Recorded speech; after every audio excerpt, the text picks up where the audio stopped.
जिस रात मेरा विवाह हुआ, कमरे की हल्की रोशनी में जब मैंने अपने दुल्हन का सांवला रंग चेहरा देखा, मेरा दिल पिघल गया। मैं सिर्फ गुस्से में ही नहीं बल्कि निराशा से भर गया था। मन में आया कि कल ही इस रिश्ते को खत्म कर दूं। सुबह जब मैंने अपना फैसला सुनाया तो वो मेरे सामने हाथ जोड़कर रो पड़ी।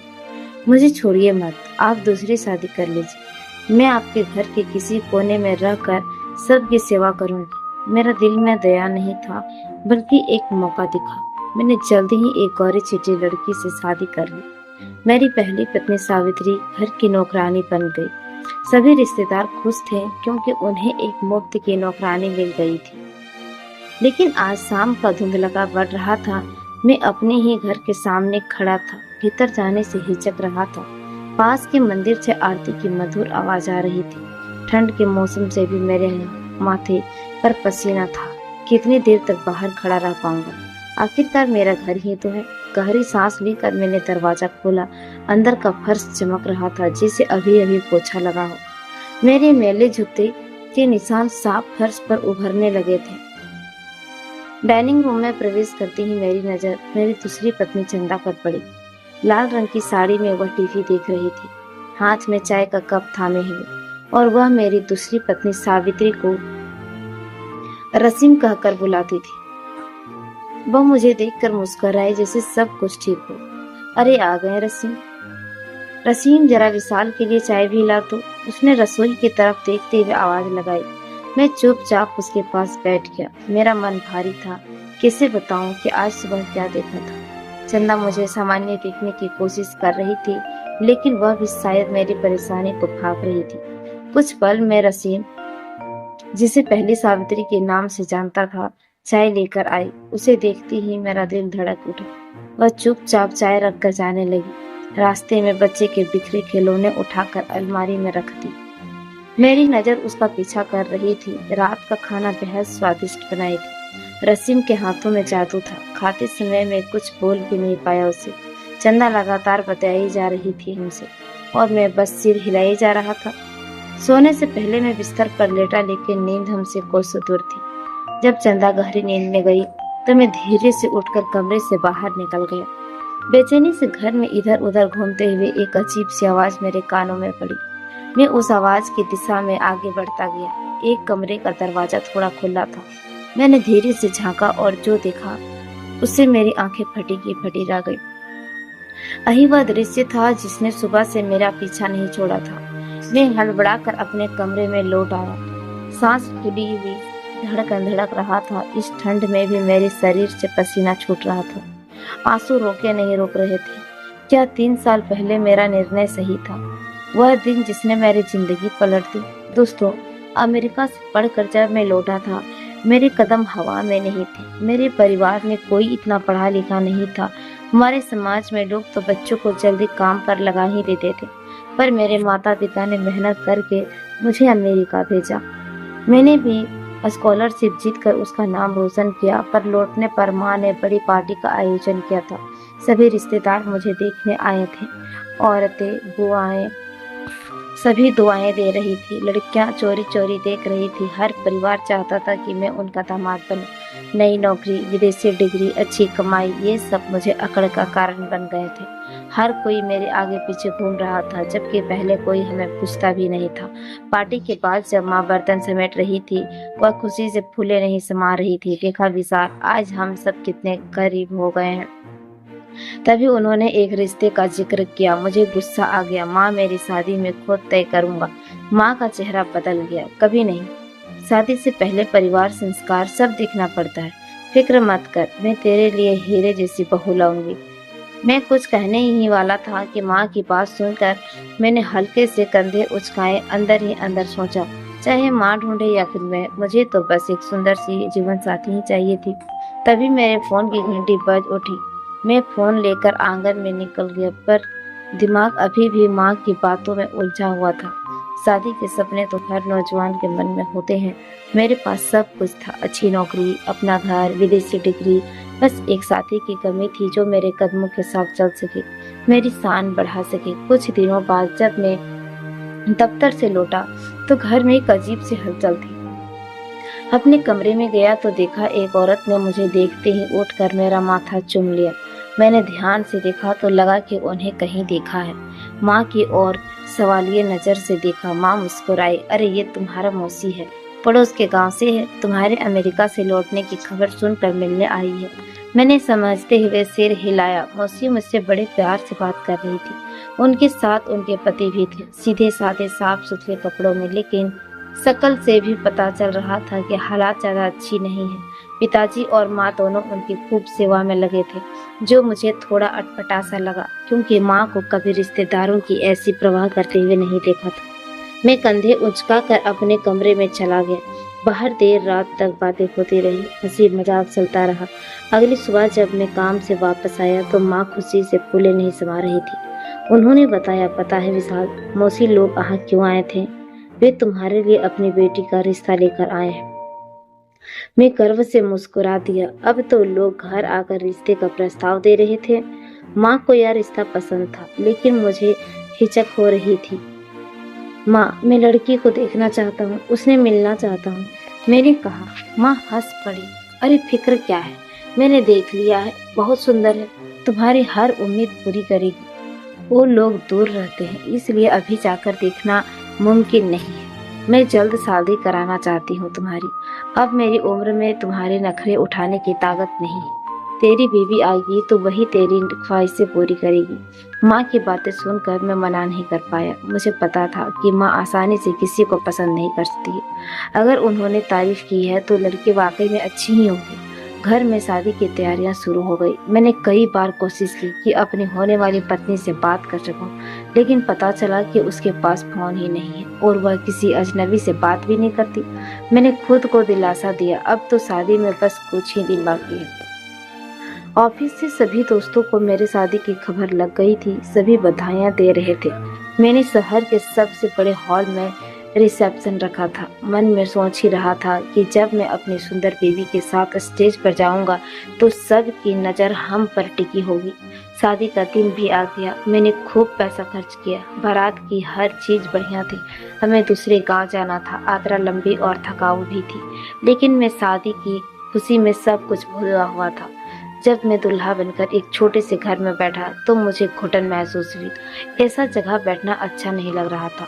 मैंने माँ से कहा भी था कि शादी हॉल में करवाइए, लेकिन मौसी ने अपने छोटे ही घर में व्यवस्था कर ली थी। मैं चुपचाप सहता रहा, मन ही मन अपनी दुल्हन का इंतजार करता रहा। शादी के मंत्र पढ़ गए थे और पति पत्नी हो गए थे हम दोनों। तभी मुझे भूख लगने लगी, लेकिन बारातियों के लिए खाने का कोई इंतजाम नजर नहीं आ रहा था। थक कर मैंने अपने ससुर से पूछ ही लिया। वे शर्मिंदा होकर बोले, बेटा, हमने तो पहले ही आपकी माँ को बता दिया था कि हम बारातियों को खाना नहीं खिला पाएंगे। उन्होंने ही कहा था कि वे खुद इंतजाम करेंगी। मैं सुनकर दंग रह गया। यह तो सीधे बेइज्जती थी। मेरे मेहमान इधर उधर भूखे घूम रहे थे और मेरा चेहरा शर्म से लाल हो रहा था। मैंने तुरंत एक जानकार को फोन कर खाने का इंतजाम करवाया। मन में ससुराल वालों के प्रति पहली गांठ पड़ गई थी। जब मुझे अपने दुल्हन के साथ बैठाया गया तो थोड़ी सी तसल्ली हुई कि वह लंबी कद की थी और घूंघट में थी। सजी सांवली देखकर लगा कि जरूर सुंदर ही होगी। अब मुझे जल्दी से अपने शहर लौटने की इच्छा होने लगी थी। घर पहुंचने पर माँ ने कई रस्में करवाए। रात के 12 बज गए थे। आखिरकार मैंने इशारे से माँ को बताया ही कि अब मैं अपने कमरे में जाना चाहता हूँ। सब हंसने लगे और माँ मेरी पत्नी को कमरे में बैठा कर आई। उनके चेहरे पर एक अजीब मुस्कान थी, जिसका मतलब मैं नहीं समझ पाया था। मेहमानों के जाने के बाद मैंने दरवाजा बंद किया और मुड़ा। बिस्तर पर मेरी बीवी अपने लहंगे को फैलाकर बैठी थी। कमरा ताजे फूलों से सजा हुआ था। मैं धीरे से चलकर उसके पास बैठ गया। आज मेरे सपनों का दिन था। मेरी जिंदगी में जो एक कमी थी वो अब पूरी होने वाली थी। एक खूबसूरत बेबी जो मुझे बुरा बनाएगी। मैंने हाथ बढ़ाकर उसका घूंघट उठाया और अगले ही पल मेरे पैरों तले जमीन खिसक गई। मेरी आंखें हैरानी से फट गई थी। सामने मेरी मौसी की बेटी बैठी थी, मुस्कुरा रही थी, लेकिन उसकी मुस्कान में कोई चमक नहीं थी। उसका रंग गहरा सांवला था, नक्श साधारण, और उसके दाएं गाल पर एक बड़ा सा तिल उभरा हुआ था। मेरे अंदर कुछ टूट सा गया। वह शांत बैठी थी, शायद मेरी तारीफ या कोई तोहफा पाने की उम्मीद में। लेकिन उसे देखकर मुझे दोबारा उसकी ओर देखने का मन ही नहीं हुआ। गुस्से और दुख से मेरा सिर फटने लगा था। यह क्या किया है माँ ने? मैंने अचानक टूट पड़ा। उन्होंने कहा कि तुम खूबसूरत हो, लेकिन तुम्हें देखकर मैं दोबारा नजर भी नहीं डाल सकता। मेरी तो भूल हो गई कि बिना देखे शादी करके। मेरी कड़वी बातें सुनकर उसकी आंखों में आंसू आ गए। मेरी नफरत भरी नजरों से उसे देखा और वह मुंह फेर ली। मैं जीवन भर गौरी बेबी की कल्पना करता रहा और यहाँ उसका सांवला रंग और मेकअप उसे और भी विचित्र बना रहा था। मैं घबरा कर बिस्तर से उठ पड़ा और कहा, मैं तुम्हें तलाक दे दूंगा। तुम्हें बीवी बनाकर नहीं रख सकता मैं। कल रिसेप्शन में सब तुम्हें देखकर मेरा मजाक उड़ाएंगे। मेरी बातों से उसके चेहरे पर जैसे सन्नाटा सा छा गया। वह अचानक बिस्तर से उतरी और मेरे पैरों को पकड़ ली। विशाल, भगवान के वास्ते मुझे छोड़ने मत।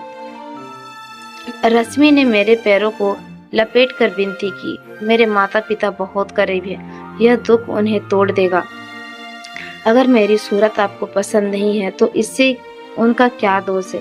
मैं आपकी हर ख्वाहिश पूरी करूंगी, बस मुझे तलाक मत दीजिए। वह फूट फूट कर रो रही थी। उसके काले माथे में मेरे गोरे पैर जैसे लग रहे थे, जैसे दिन और रात साथ खड़े हों। मैं पीछे हटा और गुस्से से अपना दुपट्टा टोपी उतार कर फेंक दिया। मन हो रहा था कि पूरा कमरा तहस नहस कर दूं। अचानक वह उठकर खड़ी हो गई और बोली, अगर आपको मेरी शक्ल पसंद नहीं है तो आप दूसरी शादी कर लीजिए। मैं कभी आपको नहीं रोकूंगी, बस मेरा नाम मत छीनिए। मैं इसी घर के किसी कोने में रहकर आप लोगों की सेवा करती रहूंगी। मैं आपसे बहुत प्यार करती हूँ, आपके बिना नहीं रह सकती। उसकी बातें सुनकर मेरे अंदर नफरत की एक लहर उठ पड़ी। उसका मुझसे कोई भी रिश्ता अब बर्दाश्त नहीं हो रहा था, लेकिन मैं कर भी क्या सकता था। काफी देर कमरे में चक्कर लगाने के बाद मैंने दरवाजा खोला और बाहर निकल गई। माँ बाहर सोफे पर बैठी थी। मुझे देखते ही उनका चेहरे पर मुस्कान आ गई, लेकिन उन्होंने कुछ पूछा नहीं, बस चुपचाप माला जपती रही। मैं घर से निकलकर रात भर सड़कों पर भटकता रहा। दिन में एक ही फैसला था, मैं अपने पसंद की खूबसूरत लड़की से जरूर शादी करूंगा। अगले दिन रिसेप्शन था। मैंने रसीम को सख्त हिदायत दी कि वह अपना घूंघट नहीं उठाएगी। वह बेचारी ने मेरी बात मान ली। पूरी पार्टी में लोग कहते रहे, रिसेप्शन में दुल्हन का घूंघट, लेकिन माँ हर बार उन्हें चुप करा देती। शादी के बाद जब मेहमानों का आना शुरू हुआ तो मैं हर बार कोई न कोई बहाना बनाकर मना कर देता। अगले दिन से मैंने ऑफिस जाना शुरू कर दिया। मेरे सबसे अच्छे दोस्त नवीन को मेरा व्यवहार अजीब लगा। मुझे तुम जैसा मस्त मौला आदमी शादी के बाद से ऑफिस में घुसा बैठा है। उसने मुझसे उसी शाम अपने घर खाने को बुलाया। मैंने टालना चाहा पर उसने एक न सुनी। अपने बीवी को लेकर जरूर आना, उसने इसरार किया। मन मारकर मैं रसीम को लेकर उसके घर पहुंचा। मेरे दोस्तों ने जब मुझे उस साधारण दिखने वाली लड़की के साथ देखा तो वे मेरी उदासी का कारण समझ गए। रसीम ने घर में तरह तरह के व्यंजन बनाए थे। नवीन के परिवार वाले मुझे अपनापन दिखा रहे थे। हालांकि यह पहली ही मुलाकात थी। नवीन ने खाने की मेज पर बैठने को कहा, तभी उसकी छोटी बहन कृति खाना परोसने आई। उसे देखकर मैं अपनी नजरें हटा ही नहीं पाया। वह इतनी सुंदर थी जैसे किसी कलाकार ने बहुत ध्यान से बनाई हो। लंबे घुंघराले बाल, नाजुक चेहरा, गोरी रंगत, ठीक वैसी थी जिसे मैंने हमेशा अपनी पत्नी चाहा था। जब उससे मेरी नज़र अपने पर महसूस की तो शर्म से उसका चेहरा लाल हो गया। मेरा दिल धड़कने लगा। किसी भी कीमत पर मैं उसे अपनी पत्नी बनाना चाहता था। रसीम चुपचाप यह सब देख रही थी। उसने बहुत कम खाना खाया। नवीन के घर से लौटते समय मैंने मन ही मन फैसला कर लिया कि मैं नवीन से उसकी बहन के बारे में बात करूंगा। अगले ही दिन मैंने नवीन को अपने दिल की बात बता दी। वह हल्का फुल्का रह गया। विशाल, अभी 2 दिन पहले ही तेरी शादी हुई है, मुझे ऐसे साधारण पत्नी नहीं चाहिए। मैंने कहा, वह तो माँ की पसंद थी, मैं अपनी मर्जी से शादी करना चाहता हूँ। मैं कृति को हर खुशी दूंगा। मैंने उसे हर तरह से समझाया। मेरी नौकरी, मेरी रुतबा, मेरी दौलत, शायद इन सब ने उसे सोचने पर मजबूर किया। आखिरकार उसने मेरी हक में फैसला किया और अपनी बहन की शादी के लिए राजी हो गया। मैं खुशी से झूम उठा। घर आकर सबसे पहले माँ को बताया। अजीब बात थी कि माँ के चेहरे पर कोई हैरानी ही नहीं थी, जैसे सब कुछ पहले से तय था। एक हफ्ते बाद मैंने कृति से शादी कर उसे अपने घर ले आया। उसकी खूबसूरती देखकर रसीम कुछ पल वहीं खड़ी रही, फिर चुपचाप कमरे से बाहर निकल गई। मैंने अलमारी से रसीम के सारे कपड़े निकाल कर फेंक दिए। यह कमरा अब कृति का है, तुम माँ के कमरे में या स्टोर रूम में जाकर सो जाओ, मैंने सख्त लहजे में कहा। वह कुछ भी नहीं बोली, बस उसकी आंखों में आंसू चमक रहे थे। उसने चुपचाप स्टोर रूम को अपना ठिकाना बना लिया। माँ सुबह से शाम तक उसके काम करवाती, जिससे उन्हें कोई मुफ्त की नौकरानी मिल गई हो। छोटी छोटी बातों पर उसे डांटती, अपमानित करती। मुझे हैरानी थी, क्योंकि अपनी नर्म मिजाज माँ का यह रूप मैंने पहले कभी नहीं देखा था। लेकिन मुझे रसीम में कोई दिलचस्पी नहीं थी। माँ उसके साथ जो भी सलूक करे मुझे फर्क नहीं पड़ता था। मैं तो अपनी नई जिंदगी में मग्न था। कृति फैशनेबल नए नए स्टाइल्स के कपड़े हमेशा सजी धजी रहती थी। उसकी खूबसूरती देखकर मैं खुश रहता। घर के सारे काम रसीम करती, इसलिए कृति को कुछ करने की जरूरत ही नहीं पड़ती। शादी के कुछ ही समय बाद मैं कृति को लेकर यूरोप घूमने गया। लंबे टूर के बाद जब लौटे तो पता चला कि वह गर्भवती है। मेरी खुशी का ठिकाना नहीं था। मेरी जिंदगी अब पूरी होने जा रही थी। बस एक चीज मुझे खटकती थी, घर में खामोशी से चलती फिरती रसीम, जो अब मुझे किसी साई की तरह लगने लगी थी। वह कभी कुछ नहीं कहती। कई बार माँ उस पर हाथ उठाती और वह चुपचाप सह लेती। एक दिन दूध गिर जाने पर माँ ने उसे इतना मारा कि वह फूट फूट कर रो पड़ी। फिर भी उसके होठों से एक भी शिकायत नहीं निकली। ना जाने क्यों उस दिन मेरे दिल में एक अजीब सी बेचैनी घर कर गई। ऑफिस में भी उसके दर्द भरी आंखें मुझे हर जगह नजर आती। आज भी मैं इसलिए जल्दी लौट आया था, और अब रात के इस पहर जो कुछ मैंने देखा उससे मेरी आंखें भर आई। मेरा बच्चा जोर जोर से रो रहा था। मैंने उठकर उसे देखा। कृति गहरी नींद में थी। मैंने उसे हिलाया और बच्चे की तरफ इशारा किया, लेकिन वह करवट बदल कर सो गई। मैंने ठंडी सांस ली। सुंदर तो वह थी, लेकिन मातृत्व का दायित्व उसमें बिल्कुल भी नहीं था। पूरी रात अगर बच्चा रोता तो मुझे ही उसे संभालना पड़ता। बच्चे को शांत करके मैं कमरे से बाहर निकला। मेरा कदम फिर उसी कमरे की तरफ बढ़ा जहां कुछ देर पहले वह दृश्य देखा था। इस बार स्टोर रूम का दरवाजा खुला था। रसीम वहां बैठी फूट फूट कर रो रही थी। माँ अब भी उसके सामने खड़ी थी। देखा, तेरी माँ ने शादी के बाद मेरे साथ जो किया था उसका मैंने किससे बदला लिया। माँ कह रही थी, तुझे देखते ही मुझे पता था कि मेरा बेटा तुझे कभी स्वीकार नहीं करेगा, इसलिए मैंने जानबूझकर तेरी शादी उससे करवाई। अब तू कचरे की तरह पड़ी रहती है, और तेरी माँ का दिल जो दुखता होगा उससे मुझे बहुत सुकून मिलता है। आधी रात को यहाँ भगवान की माला जप कर क्या साबित करना चाहती हो? बड़ी नेक बनने की कोशिश कर रही हो तुम? चल उठ, मेरे लिए दूध गर्म करके ला। माँ ने उसे लात मारी। रसीम सिसकने लगी और चुपचाप उठ खड़ी हो गई। मेरे ऊपर जैसे पहाड़ टूट पड़ा। माँ ने मुझे अपने पुराने बदले के लिए इस्तेमाल किया था। मुझे पता नहीं था कि मौसी ने उसके साथ क्या किया था, लेकिन इसमें रसीम का क्या दोष था? रसीम मेरे पास से गुजरने लगी। उसकी एक नजर मुझ पर पड़ी और मैं सिर से पांव तक कांप उठा। अगर वह भगवान से मेरी शिकायत कर रही होगी तो मेरा क्या हाल होगा? मुझे ऑफिस में सहकर्मियों के बदले हुए व्यवहार याद आने लगे। ऑफिस को मेरे लगातार शिकायतें, मेरा बच्चा जो अकेला पढ़ रहा था, कृति जो सिर्फ अपने सौंदर्य में मग्न रहती। रसीम निकलने को थी, लेकिन मैंने उसका हाथ थाम लिया। माँ, रात के इस समय आप मेरी पत्नी के साथ ऐसा व्यवहार नहीं कर सकती हैं, मैंने कहा अपनी माँ से। जो कुछ मैंने आज सुना उसके बाद मैं यह पाप अब और नहीं सह सकता था। आज से रसीम को मैं पत्नी का पूरा सम्मान दूंगा। वह स्टोर रूम में नहीं, दूसरे बेडरूम में रहेगी। दोनों पत्नियों के साथ न्याय करना मेरी जिम्मेदारी, और आज के बाद आप मेरी पत्नी को कुछ नहीं कहेंगे। माँ का चेहरा पीला पड़ गया था, लेकिन मेरे दिल में एक अजीब सा सुकून उतर आया था। रसीम की आंखों में आंसुओं के बीच एक अनोखी खुशी झलक उठी थी। उसके चेहरे पर हल्की सी मुस्कान थी। मैंने ध्यान से उसका चेहरा देखा। दुपट्टा थोड़ा सा सरका हुआ था उसका। उसके चेहरे पर एक मासूम सी खुलापन था। वह अति सुंदर तो नहीं थी, लेकिन बदसूरत भी ज्यादा नहीं थी। मैंने धीरे से उसका हाथ थाम लिया और उसे अपने कमरे की ओर ले गया। सुबह होते ही मैंने घोषणा कर दी कि मैं अपनी दोनों पत्नियों को बराबर का हक दूंगा। कृति पहले तो चीखी चिल्लाई, खूब रोई, लेकिन फिर चुप हो गई। मेरी संपत्ति और सुविधाओं से हाथ धोना उसे मंजूर नहीं था। और रसीम, वह इतनी खुश थी कि हर पल भगवान का शुक्र अदा कर रही थी। घर के काम वह अब भी पहले की तरह ही करती थी। फर्क बस इतना था कि अब उसकी आंखों में आंसू की जगह मुस्कान रहती थी। उसके साथ रहते रहते मुझे समझ आ गया कि सच्चा सुख देने वाली पत्नी कैसी होती है। मेरे कपड़े, जूते हमेशा तैयार मिलते थे। वह अपने हाथों से मेरे लिए गर्म गर्म खाना परोसती और कभी शिकायत भी नहीं करती थी। अब मैं भी मन में ठान लिया था कि जो अन्याय मैंने उसके साथ किया, उसका प्रायश्चित जरूर करूंगा। इस कहानी का संदेश यही है दोस्तों, कि सच्चा सुख और सच्चा रिश्ता केवल बाहरी सौंदर्य और दिखावे से नहीं होता है, बल्कि प्रेम, समर्पण और सेवा भाव से बनता है। जब इंसान अपने अंदर झांक कर अपनी गलतियों को स्वीकार करता है, तो उसको सुधारने का संकल्प लेता है, तभी वह वास्तव में न्याय करता है दूसरों के साथ और खुद के साथ भी। विशाल को रसीम के सम्मान और प्रेम से यही एहसास हुआ कि असली सुंदरता बाहरी अंदरूनी होती है, जो त्याग, सेवा और मुस्कुराहट में बसती है। मैं उम्मीद करती हूँ कि आपको पसंद आया होगा। तो दोस्तों, अगर आप चैनल पर नए हैं तो प्लीज़ चैनल को सब्सक्राइब कीजिएगा। मैं उम्मीद करती हूँ कि ये कहानी आपको ज़रूर एक नई सीख दी होगी।